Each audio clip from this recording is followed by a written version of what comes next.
আসসালামু আলাইকুম viewers, welcome back to my channel.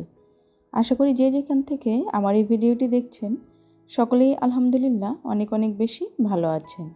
আজ নতুন আরও একটি রেসিপিতে আপনাদের স্বাগতম। আশা করি আজকের রেসিপিটিও আপনাদের কাছে ভালো লাগবে।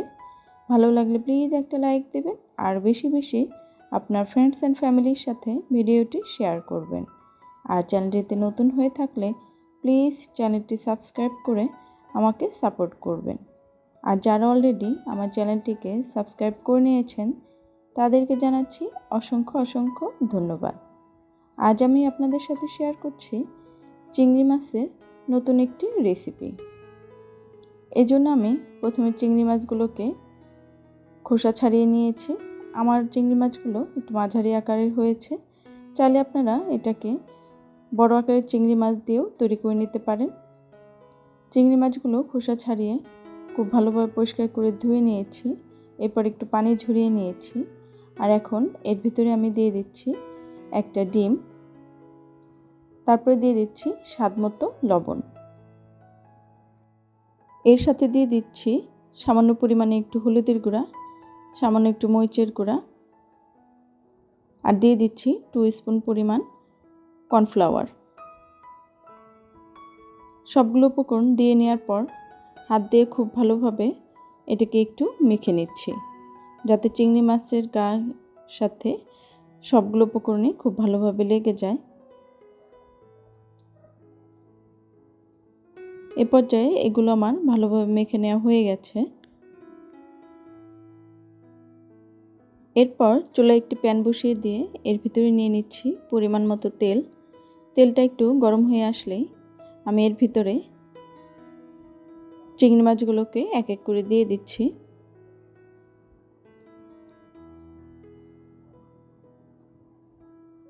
এরপর মিডিয়াম হিটে এটাকে কিছু সময়ের জন্য একটু ভেজে নিব।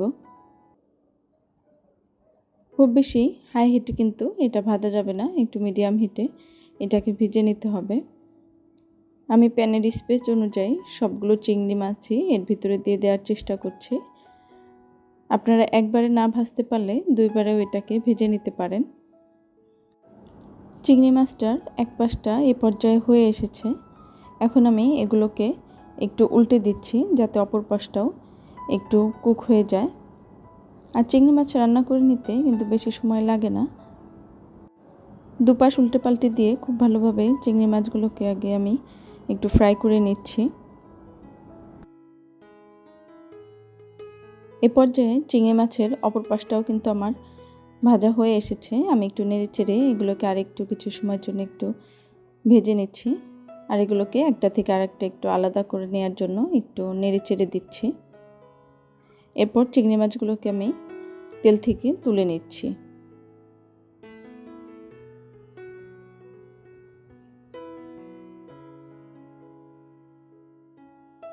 মাছগুলোকে আমি তেল থেকে তুলে নিয়েছি। এখন আমি এর ভিতরে দিয়ে দিচ্ছি 2-3টে রসুনের কোয়ার কুচি, দিয়ে দিচ্ছি হাফ কাপের মতো পেঁয়াজ কুচি,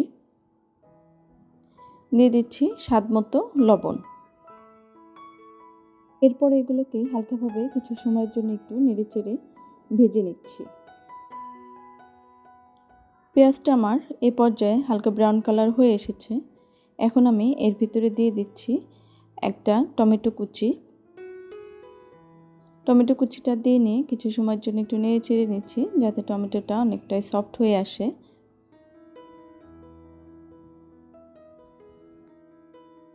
এরপর এর ভিতরে দিয়ে দিচ্ছি সামান্য একটু হলুদের গুঁড়া, সামান্য একটু মরিচের গুঁড়া আর সামান্য একটু জিরার গুঁড়া। এরপর সবগুলো উপকরণ সহ এটাকে খুব ভালোভাবে কিছু সময়ের জন্য একটু কষিয়ে নিচ্ছি। কষানোর এই পর্যায়ে সামান্য একটু পানি অ্যাড করে দিচ্ছি। পানিটা দিয়ে নিয়েও একটু নেড়ে চেড়ে দিচ্ছি যাতে মশলাটা খুব ভালোভাবে কষিয়ে আসে। এই পর্যায়ে পানিটা কিন্তু অনেকটা শুকিয়ে গেছে আর মশলাটাও খুব ভালোভাবে কষিয়ে এসেছে। দেখেই বুঝতে পারছেন এর থেকে কিন্তু তেল ছেড়ে দিচ্ছে।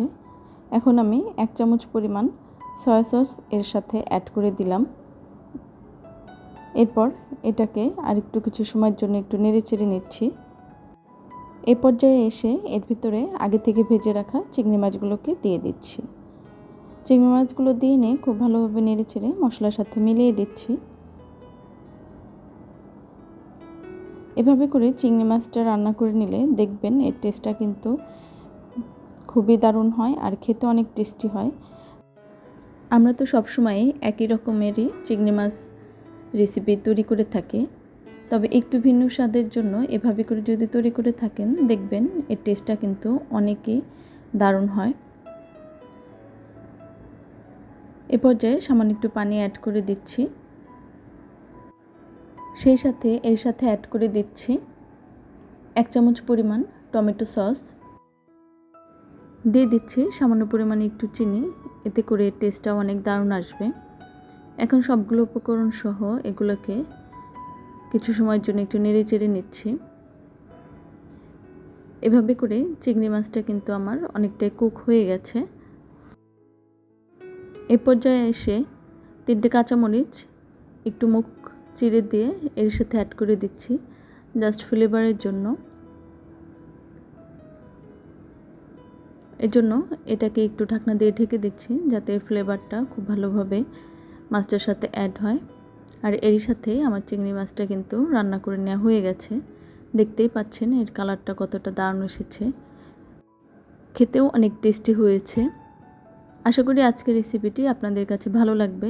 ভালো লাগলে বাসায় যদি ট্রাই করে থাকেন তাহলে অবশ্যই কমেন্টে জানাবেন এবং আপনার ফ্রেন্ডস অ্যান্ড ফ্যামিলির সাথে ভিডিওটি শেয়ার করবেন।